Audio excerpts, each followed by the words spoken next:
Today, we'll be connecting both power inputs to the controller for simultaneous use solar power and single-phase AC power. First, open the controller cover. From the N and L terminals, run two separate wires from each terminal. Take one wire from N and one wire from L, and connect them to a circuit breaker. Connect the other side of the circuit breaker to the solar panels.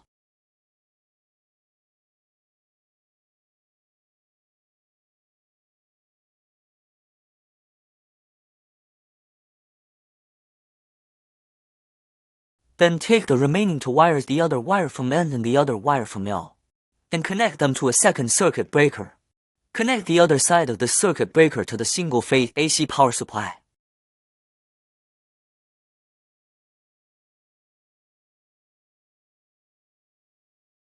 Please note solar power and AC power cannot be used at the same time. When switching between them, be sure to turn off the circuit breaker for the power source currently in use before turning on the circuit breaker for the other power source.